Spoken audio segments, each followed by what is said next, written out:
नमस्कार। आज हम एक ऐसी मानसिक स्थिति को डिकोड करने वाले हैं जिसे यदि आपने अपने जीवन में उतार लिया तो इस दुनिया का कोई भी तनाव, कोई भी बिजनेस फेलियर या कोई भी बड़ा धोखा आपको मानसिक रूप से तोड़ नहीं पाएगा। हम बात कर रहे हैं स्थितप्रज्ञ की, यानी the ultimate state of emotional and cognitive balance. लेकिन इससे पहले कि हम इसके गहरे श्लोकों में उतरें, मैं आपसे एक सीधा और थोड़ा कड़वा सवाल पूछना चाहती हूँ। क्या आप सच में एक बुद्धिमान इंसान हैं? आप कहेंगे हाँ, मेरे पास बड़ी डिग्रियां हैं, मेरा पैकेज लाखों में है, मेरा आईक्यू लेवल बहुत हाई है। आधुनिक मनोविज्ञान के मुताबिक आपका हाई आईक्यू आपको एक बहुत अच्छा कंप्यूटर या कैलकुलेटर तो बना सकता है, लेकिन एक मजबूत इंसान नहीं बना सकता। सोचिए, एक देश के टॉप संस्थान का छात्र जिसका आईक्यू टॉप 1% में है, वो एक छोटी सी विफलता या रिलेशनशिप टूटने पर इतना बड़ा कदम क्यों उठा लेता है? एक बहुत बड़ा उद्योगपति जिसका बिजनेस माइंड पूरी दुनिया मानती है, वो एक बड़े आर्थिक घाटे में अचानक टूट क्यों जाता है? उनका आईक्यू तो वही था, उनका ब्रेन प्रोसेसिंग पावर भी वही था, फिर क्रैश क्या हुआ? उनका ईक्यू, इमोशनल क्वोशिएंट, जिसे हमारे शास्त्रों में स्थितप्रज्ञ के रूप में परिभाषित किया गया है। दुनिया समझती है कि श्रीमद् भगवत गीता सिर्फ एक धार्मिक ग्रंथ है, लेकिन आज सनातन का प्रचार शर्मा जी की बेटी के साथ चैनल पर हम किसी भावुक कहानी या अंधविश्वास का सहारा नहीं लेंगे। आज हम 4 सबसे बड़े बौद्धिक स्तंभों की मदद से आदि शंकराचार्य का गीता भाष्य, लोकमान्य बाल गंगाधर तिलक की गीता रहस्य, संत ज्ञानेश्वर की ज्ञानेश्वरी और खुद श्रीमद् भगवत गीता के ओरिजिनल श्लोकों के लॉजिकल तर्क और साइंटिफिक तथ्य के साथ इसका ऑपरेशन करेंगे। यह कोई आम वीडियो नहीं है, यह आपकी जिंदगी का सबसे बड़ा साइंटिफिक और साइकोलॉजिकल अपग्रेड करने वाला वीडियो है। आइए इस गहरे मंत्र की शुरुआत करते हैं। स्थितप्रज्ञ शब्द का जन्म कहाँ से होता है? श्रीमद् भागवत गीता के दूसरे अध्याय सांख्य योग के 54वें श्लोक में अर्जुन भगवान श्री कृष्ण से एक बहुत ही प्रैक्टिकल और साइंटिफिक सवाल पूछते हैं। अर्जुन कोई पूजा पाठ की विधि नहीं पूछ रहे, वो एक कैरेक्टर स्केच मांग रहे हैं। उनका सवाल है, स्थितप्रज्ञस्ते का भाषा, समाधिस्थस्ते केशव, स्थितिति किम प्रभाषेत, किमासीत व्रजेत किम। अर्थात अर्जुन पूछते हैं, हे केशव, जो इंसान स्थित प्रज्ञ है, जो समाधि में स्थिर है, उसकी भाषा क्या है? वह बोलता कैसे है? वह बैठता कैसे है? वह चलता कैसे है? ध्यान दीजिए, अर्जुन ने यह नहीं पूछा कि वह दिखता कैसे है या वह कौन सा राजसी मुकुट पहनता है। उन्होंने पूछा, किमासित व्रजेत किम, वह मुश्किल हालातों में रिएक्ट कैसे करता है, उसका बिहेवियर क्या है जब उस पर अचानक भारी तनाव आता है। भगवान कृष्ण इसका जो पहला ऑपरेशनल जवाब देते हैं, वहीं से हमारा डीप डाइव शुरू होता है। सुनिए श्लोक 55, श्लोक 2.55। प्रजहाति यदा कामान सर्वान पार्थ मनोगतान आत्मनियेवात्मना तुष्टा स्थित प्रगस्ते दोच्यते। अर्थात जब एक व्यक्ति अपने मन में उठने वाली सारी मानसिक कामनाओं, अटैचमेंट्स और मेंटल कंडीशनिंग को पूरी तरह छोड़ देता है और अपनी आत्मा में ही संतुष्ट रहता है, तब उसे स्थित प्रज्ञ कहा जाता है। अब यहाँ पर आम लोग गलती करते हैं, वो सोचते हैं कि इच्छाओं को छोड़ने का मतलब है जंगल भाग जाना, सब कुछ त्याग देना। नहीं, यहीं पर हमें आदि शंकराचार्य की गीता भाष्य की जरूरत पड़ती है। आदि शंकराचार्य ने अपने भाष्य में एक बहुत गहरा तर्क दिया है। वह कहते हैं कि मन के अंदर दो चीजें होती हैं, एक होती है शुद्ध चेतना और दूसरी होती है मानसिक तरंगें। शंकराचार्य जी लिखते हैं कि जब तक आपकी खुशी इस बात पर डिपेंड करती है कि बाहर की दुनिया में क्या चल रहा है, जैसे कि अगर व्यूज अच्छे आए तो मैं खुश हूँ, अगर नहीं आए तो मैं दुखी हूँ, तब आपकी बुद्धि चलाचित यानी वोलाटाइल है। शंकराचार्य जी का तथ्य यह है, आत्मीयवात्मनः तुष्टः का मतलब है अपनी खुशी का सोर्स बाहरी चीजों से हटाकर आंतरिक आत्मा जागरूकता यानी सेल्फ अवेयरनेस पर शिफ्ट कर देना। जब आपका इंटरनल एंकर मजबूत होता है तो बाहर का तूफान आपको हिला नहीं पाता। लोकमान्य तिलक की गीता रहस्य में है, इसका मतलब यह है कि हम एक्टिव काम करना बंद कर दें, बिल्कुल नहीं। इस पर सबसे सटीक लॉजिक दिया है लोकमान्य बाल गंगाधर तिलक ने अपनी गीता रहस्य में। तिलक जी ने इस ग्रंथ को मांडले जेल की एक अंधेरी कोठरी में बैठकर लिखा था। उनसे बेहतर क्राइसिस मैनेजमेंट कौन सिखाएगा।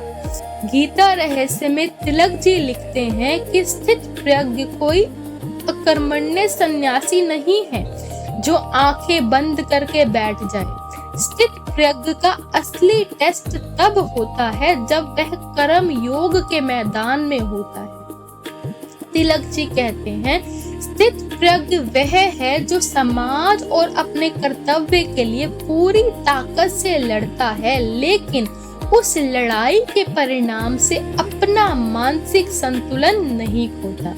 यदि आप एक कंटेंट क्रिएटर हैं या एक एंटरप्रेन्योर हैं, तो आपका काम है अपना बेस्ट प्रोडक्ट या कंटेंट बनाना। उसका चलना या ना चलना आपके हाथ में नहीं है। अगर आप उतार चढ़ाव देखकर हर घंटे डिप्रेस्ड या एक्साइटेड हो रहे हैं, तो आप स्थित प्रज्ञ से बहुत दूर हैं। अब हम आते हैं इस वीडियो के सबसे बड़े साइंटिफिक ब्रेकडाउन पर। भगवान कृष्ण ने गीता के दूसरे अध्याय के श्लोक 62 और 63 में एक ऐसी चेन रिएक्शन बताई है जिसे आज की modern security the cognitive downward spiral कहती है। इन दोनों श्लोकों को एक साथ ध्यान से सुनिए। ध्यायतो विषयान् पुंसः संगस्तेषु जायते, संगात् संजायते कामः, कामात् क्रोधो अभिजायते, क्रोध भवति सम्मोहः, सम्मोहात् स्मृति विभ्रमः, स्मृति भ्रंशात् बुद्धिनाशो, बुद्धिनाशात् प्रणश्यति। यह एक इंसान की बर्बादी का पूरा मैप है। Let's decode this step by step. ध्यायतो विषयान् पुंसः। आप किसी चीज के बारे में लगातार सोचना शुरू करते हैं। संगस्तेषु जायते। लगातार सोचने से उस चीज के प्रति आपका एक मानसिक जुड़ाव या आसक्ति बन जाती है। संगात् संजायते कामः। आसक्ति बढ़ते ही वह एक तीव्र इच्छा में बदल जाती है कि यह तो मुझे चाहिए ही चाहिए। कामात् क्रोधो अभिजायते। अब जैसे ही उस इच्छा के बीच में कोई रुकावट आती है तो आपको आता है भयंकर क्रोध। यहाँ तक तो सबको समझ आता है, लेकिन इसके बाद जो होता है वह आपके हाई आईक्यू को पूरी तरह खत्म कर देता है। क्रोध भवति सम्मोह, जब गुस्सा आता है तो आपका लॉजिकल ब्रेन शट डाउन हो जाता है। आप सम्मोह यानी भ्रम की स्थिति में चले जाते हैं। आपको सही और गलत का फर्क दिखना बंद हो जाता है। सम्मोहात् स्मृति विभ्रम, भ्रम से आपकी स्मृति का नाश होता है। इसका मतलब यह नहीं कि आप अपना नाम भूल जाते हैं, इसका मतलब है आप यह भूल जाते हैं कि आपके जीवन के मूल्य यानी वैल्यूज क्या थे। स्मृति भ्रंशात् विनाशो, जैसे ही स्मृति भ्रमित हुई आपकी बुद्धि यानी आपके सोचने समझने की क्षमता का पूरी तरह नाश हो जाता है। बुद्धि नाशत प्रणश्यति, और जिस इंसान की बुद्धि ही नष्ट हो गई वह इंसान जीते जी पूरी तरह तबाह हो जाता है। यह है वह पूरा एल्गोरिथम जो इतिहास के बड़े बड़े शक्तिशाली और बुद्धिमान लोगों के पतन का कारण हुआ। उनका आईक्यू बहुत हाई था, पर जैसे ही उनकी कामना के बीच में रुकावट आई, उनका क्रोध उनकी बुद्धि को निगल गया। अब हम चलते हैं संत ज्ञानेश्वर महाराज की ज्ञानेश्वरी की ओर। उन्होंने गीता के इस महान मनोविज्ञान को इतने खूबसूरत और व्यवहारिक उदाहरणों के साथ समझाया है कि कोई भी इसे आसानी से समझ जाए। संत ज्ञानेश्वर कहते हैं कि अगर समझना है कि स्थित प्रज्ञ काम कैसे करता है तो एक कछुए को देखो। गीता का श्लोक 58, यदा संघारते चायम कूर्मो अंगानि सर्वशः इंद्रियाणि यार्थभ्यस्तस्य प्रज्ञा प्रतिष्ठिता। ज्ञानेश्वरी में इसका बड़ा ही प्यारा विश्लेषण है। संत ज्ञानेश्वर लिखते हैं, जैसे एक कछुआ अपने सारे अंगों को अपनी मर्जी से बाहर निकालता है और खतरा देखते ही उन्हें बिना किसी दर्द या तनाव के तुरंत अंदर समेट लेता है, ठीक वैसे ही एक स्थित प्रज्ञ अपनी इंद्रियों को बाहरी दुनिया में तभी तक लगाता है जब तक जरूरत हो, और जैसे ही लगता है कि डिस्ट्रैक्शन बढ़ रहा है वह उन्हें वापस खींच लेता है। आप सोशल मीडिया का उपयोग कर रहे हैं, ठीक है, लेकिन क्या आपके पास इतना कंट्रोल है कि 15 मिनट पूरे होते ही आप बिना किसी मानसिक परेशानी के स्क्रीन को ऑफ कर सके? अगर नहीं तो आपकी इंद्रियां कछुए की तरह आपके वश में नहीं है। एक और बेहद शानदार उदाहरण जो गीता और ज्ञानेश्वरी दोनों में आता है वह है समुद्र। बरसात के मौसम में हजारों नदियां उफान के साथ समुद्र में आकर गिरती हैं। इतना पानी आने के बाद भी क्या समुद्र अपनी मर्यादा छोड़कर उफन जाता है? नहीं, वह उतना ही शांत रहता है। और गर्मियों में जब नदियां सूख जाती हैं तब क्या समुद्र छोटा हो जाता है? नहीं, तब भी वह उतना ही रहता है। संत ज्ञानेश्वर कहते हैं, मनुष्य का दिमाग इस समुद्र की तरह होना चाहिए। दुनिया से चाहे कितनी भी तारीफ या कितनी भी आलोचनाएं आए, वह सब आपके अंदर आकर शांत हो जानी चाहिए। आपका मानसिक स्तर ना तो तारीफ से आसमान पर चढ़ना चाहिए और ना ही आलोचना से जमीन के नीचे धंसना चाहिए। दोस्तों, इस गहन मंत्र के बाद अब समय है एक्शन का। हमने श्रीमद् भगवत गीता की कोर साइकोलॉजी देखी, शंकराचार्य जी का तर्क देखा, तिलक जी का कर्म योग देखा और ज्ञानेश्वर महाराज जी के तथ्य देखे, लेकिन अगर आपने इस वीडियो को सिर्फ सुना और भूल गए तो इसका कोई फायदा नहीं होगा। इसलिए मैं आपको 3 स्टेप का व्यवहारिक सिद्ध प्रज्ञ ब्लूप्रिंट दे रही हूँ। पहला, 5 सेकंड का पॉज रूल। जब भी आपको गुस्सा दिलाए या कोई बुरी खबर आए तुरंत रिएक्ट मत कीजिए। 5 सेकंड का मौन लीजिए, अपने दिमाग को भ्रम की स्टेज में जाने से रोकिए। दूसरा, कहानी बनाम वास्तविक तथ्य। जब भी कोई संकट आए एक पेपर लीजिए, एक तरफ लिखिए इमोशनल स्टोरी जो आपका डर आपको बता रहा है और दूसरी तरफ लिखिए जो असल डेटा है। हमेशा सिर्फ डेटा और फैक्ट्स पर काम कीजिए। स्टेप तीसरा, अपना आंतरिक लंगर मजबूत करें, इंटरनल एंकर।